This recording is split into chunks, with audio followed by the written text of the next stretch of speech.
Hello बच्चों, आप देख रहे हैं पीएमसी वीटीसी हिंदी चैनल। बच्चों, वीडियो देखने के बाद आपको क्या करना होगा यह मैं आपको बताती हूँ। बच्चों, आपको वीडियो देखने के बाद डिस्क्रिप्शन बॉक्स में इस वीडियो के घटक से संबंधित कुछ आसान प्रश्न दिए गए हैं, उन्हें आपको अपनी कॉपी में हल करना होगा। और साथ ही साथ में वीडियो के डिस्क्रिप्शन बॉक्स में वीडियो से संबंधित एक छोटा सा गूगल फॉर्म दिया गया है, जिसकी लिंक आपको दिया है। आप अपने मतों के द्वारा हमें बताइए कि आपको वीडियो कैसा लगा। और साथ ही में बच्चों, आपको बीएमसी वीटीसी हिंदी चैनल को लाइक एंड सब्सक्राइब करना बिल्कुल ना भूलें, जिससे कि आपको हमारे सभी नए वीडियो की जानकारी प्राप्त हो जाएगी।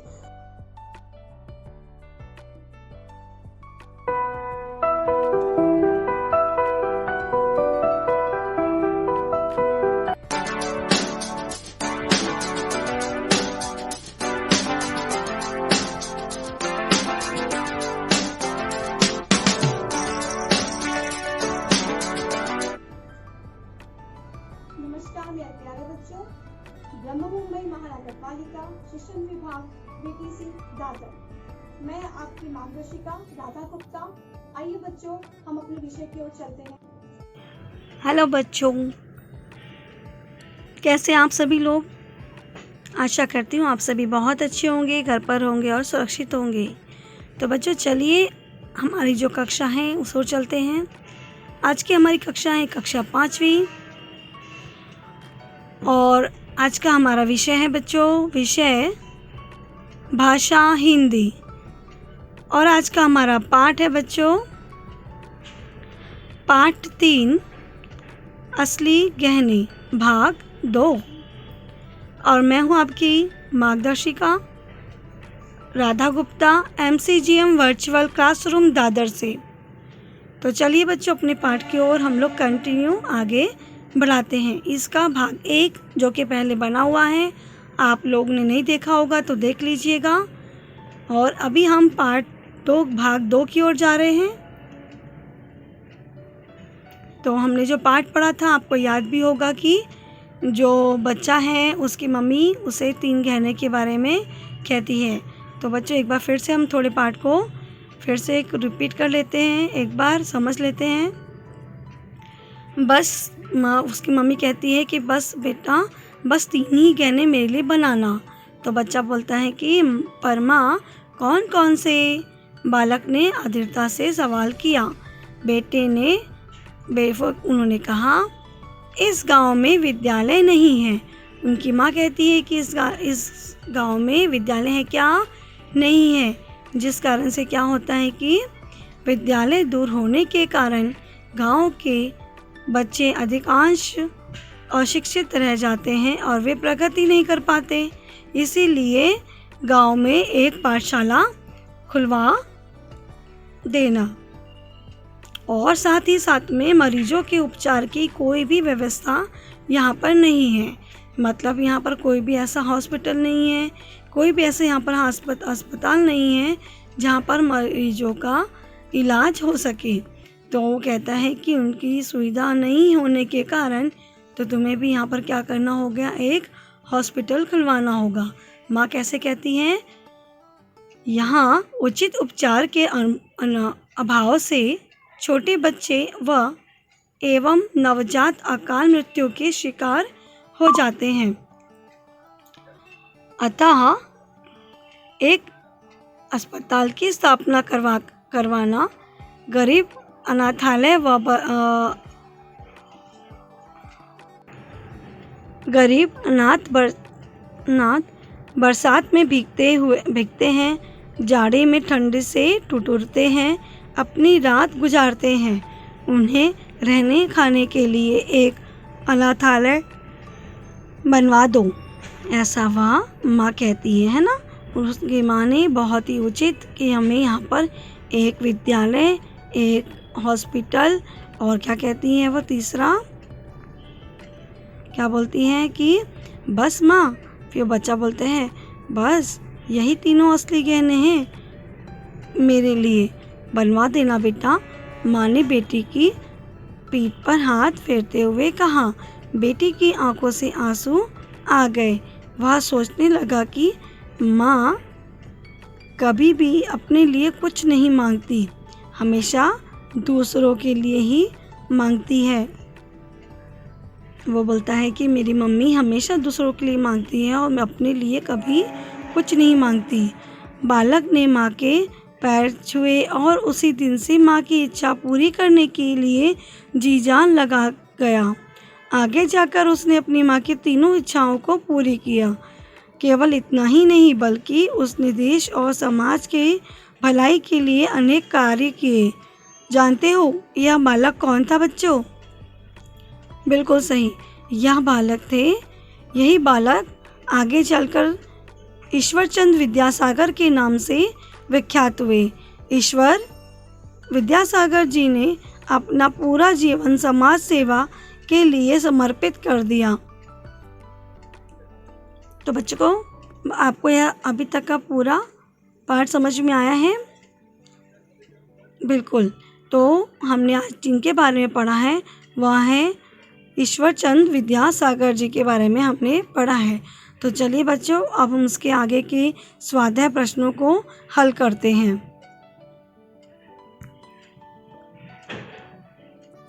प्रश्न दूसरा, निम्नलिखित भाषाओं से संबंधित राज्यों के नाम दक्षिण से उत्तर दिशा के अनुसार बताना है। बताओ, मतलब उन्होंने क्या बोला है कि यहाँ पर भाषाओं से संबंधित राज्य के नाम दिए हुए हैं। यहाँ भाषा दिए हैं, यहाँ पर सिर्फ भाषा दिए हैं। उन्होंने कहा है कि हमें जो भाषा दी गई है वह कौन से राज्य में बोलती है उसे पहले क्रम से लगाना है, और वो भी कैसा क्रम होना चाहिए? दक्षिण से उत्तर की ओर का क्रम होना चाहिए। तो चलिए एक बार हम लोग पहले भाषाएं देख लें, कौन कौन सी भाषा हैं। पहली भाषा है पंजाबी, दूसरी है तिमड़, फिर तीसरी है उड़िया, चौथी है कन्नड़, पांचवी है मलयालम। तो बच्चों ये सभी भाषाएं हैं, यह आपको भी पता है ना कि ये सब भाषाएं, लेकिन उन्होंने कहा है कि ये सभी भाषाओं को उनके क्रम के अनुसार लगाना है। तो बच्चों चलिए अब हम इसे अपने क्रम के अनुसार लगाएंगे। पंजाबी कहाँ बोली जाती है बच्चों? पंजाब में, है ना। तमिड़ कहाँ बोली जाती है? तमिलनाडु में, बिल्कुल सही। उड़िया कहाँ बोला जाता है बच्चों? उड़ीसा में। कन्नड़ कहाँ बोला जाता है बच्चों? कर्नाटक में, है ना। और मलयालम कहाँ बोला जाता है बच्चों? बिल्कुल सही, केरला में बोला जाता है। पंजाबी पंजाब में, तिमड़ तमिलनाडु में, उड़िया उड़ीसा में, कन्नड़ कनाडा में और मलयालम यहाँ केरल में बोला जाता है। इतना समझा बच्चा आप लोगों को? आप लोगों ने देखा है कि हमारा जो देश है वह विविध भाषाओं के साथ ही साथ विविध राज्यों पर विभाजित होने के कारण भी यह भारत देश एक कहलाता है। तो यहाँ पे हमने देखा कि पंजाबी, तमिल, उड़ीसा, है ना, ये जो है अलग अलग राज्य हैं। यह अलग अलग राज्य, इतने सारे राज्यों को संभालने का कार्य भी कौन करता है?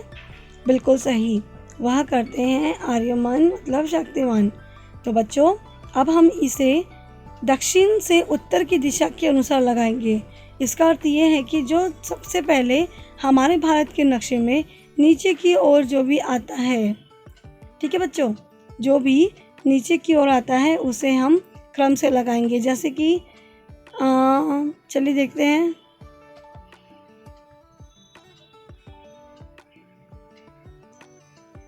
मलयालम पहला आएगा, ठीक है, ये केरल में बोली जाती भाषा है। फिर है तिमड़, तिमड़ कहाँ बोली जाती है बच्चों? तमिलनाडु में बोलते हैं, है ना। तो हमने देखा कि हमने क्या कर रहे हैं, हम लोग नीचे से ऊपर की ओर जा रहे हैं, अपने नक्शे के नीचे से ऊपर की ओर। तमिड़ जो है वह तमिलनाडु में बोली जाती है।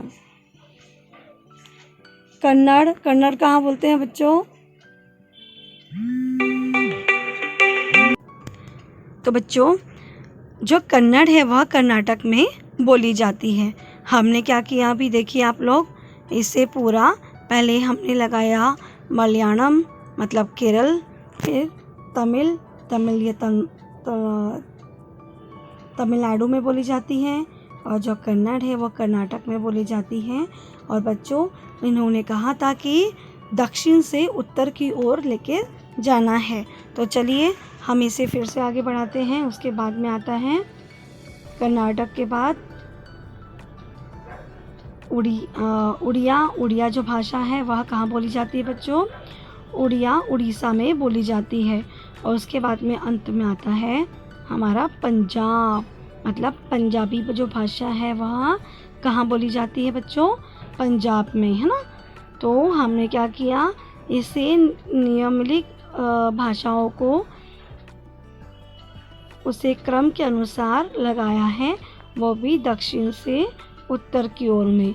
ठीक है बच्चों, तो चलिए अब हम अपने अगले प्रश्न की ओर चलते हैं। हमारा अगला प्रश्न है प्रश्न नंबर 4, एक वाक्य में उत्तर लिखो। प्रश्न क, बालक कहाँ रहता था? बालक कहाँ रहता था बच्चों? जिसका उत्तर है कि बालक वीरी सिंह नामक गांव में रहता था। वीर सिंह नाम के गांव में रहता था। उसके बाद में है प्रश्न ख, गांव की अधिकांश औरतें किस प्रकार सुसज्जित होकर के बारात देखने गई थी? आप बताइए कैसे गई थी सभी औरतें? उत्तर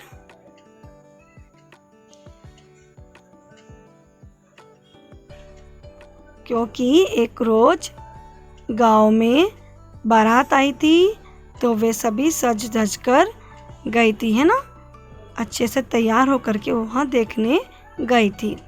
प्रश्न ग, बालक की क्या इच्छा थी? जिसका उत्तर है बालक की इच्छा क्या थी बच्चों? कि वह अपनी मम्मी को अच्छे आभूषण में और गहनों में देखे।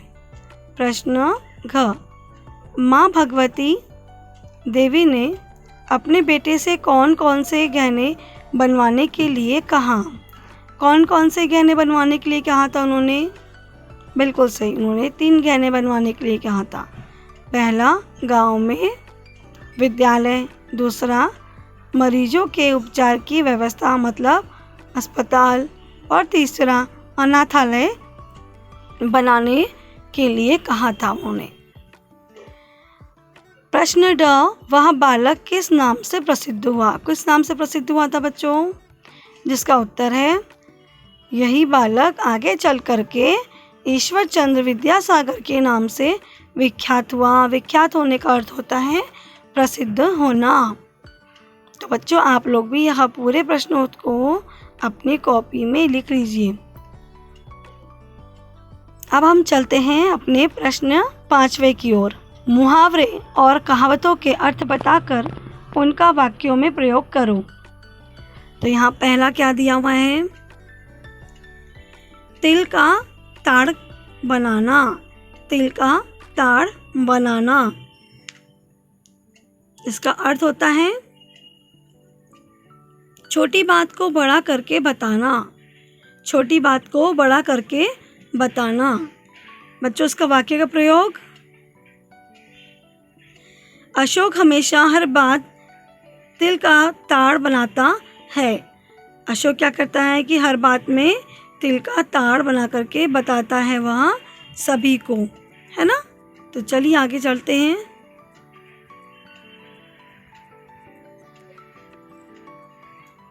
ठहाका लगाना। ठहाका लगाना का अर्थ होता है बच्चों जोर से हंसना। जोर जोर से हम जब हंसते हैं ना, हा हा हा, उसे कहते हैं ठहाका लगाना। इसका वाक्य में प्रयोग कैसे करेंगे?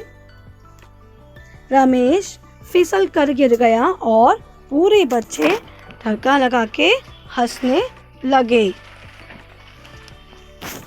है ना। चलिए आगे देखते हैं। दंग रह जाना।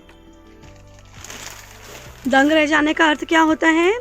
इसका अर्थ है आश्चर्यचकित हो जाना।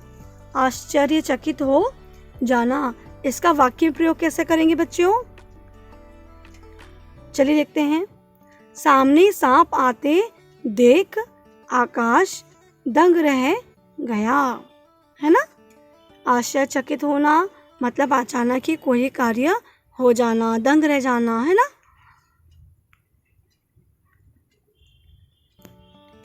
नाच न जाने आंगन टेढ़ा। नाच न जाने आंगन टेढ़ा जिसका अर्थ होता है काम नहीं आना और बस बहाने करते रहना। हम लोग ने देखा है कि कई लोग बोलते हैं अरे नहीं ऐसा होता तो मैं उससे हो जाता, मैं ये काम करके आपको दिखा देता। मतलब वो कोई भी काम उनको आता नहीं है, लेकिन वो कहना भी नहीं चाहते कि मुझे नहीं आता है। तब हम क्या कहेंगे कि नाच ना आए आंगन टेढ़ा। इसका वाक्य के प्रयोग कैसे करेंगे बच्चों? अगर तुम ठीक समय में नाचने से मना कर दोगी तो सब कहेंगे कि नाच न आए आंगन टेढ़ा और बहाना बना रही है। तो अगर समझो अभी हम नाचने जा रहे हैं और उसमें हमने कह दिया कि नहीं मैं नहीं नाचूंगी, तो क्या हो जाएगा कि लोग क्या बोलेंगे इसे नाचना नहीं आता, ये तो सिर्फ बहाने कर रही है। और लोग बोलेंगे कि नाच ना आए आंगन टेढ़ा, मतलब बहाना करके किसी तरह से इस काम से बचने की कोशिश करना। ठीक है बच्चों।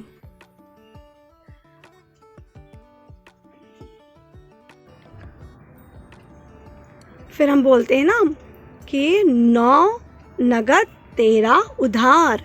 9 नगद 13 उधार का अर्थ क्या होता है? अधिक मूल्य पर उधार बेचने से कम मूल्य पर नगद बेचना।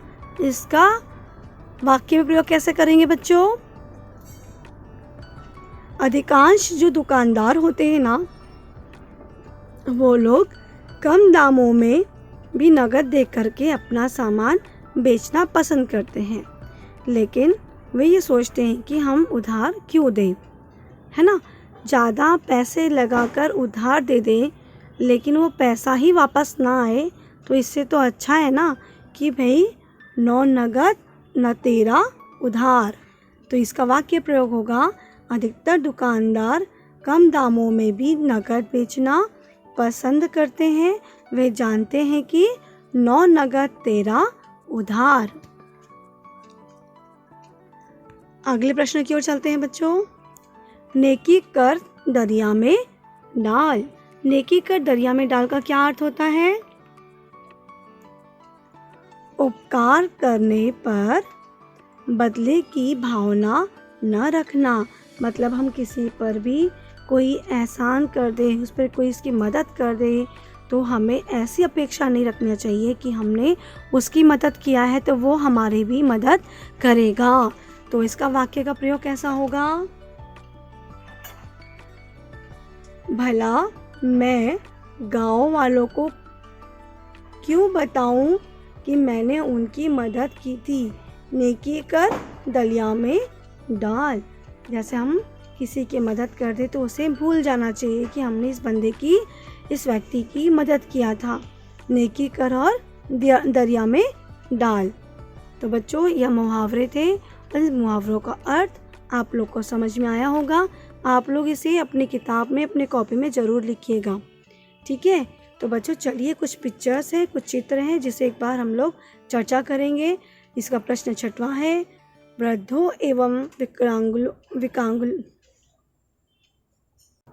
प्रश्न 6वां, वृद्धों एवं विकलांगों के प्रति आस्था संबंधित नीचे दिए गए चित्रों को समझो और चर्चा करो।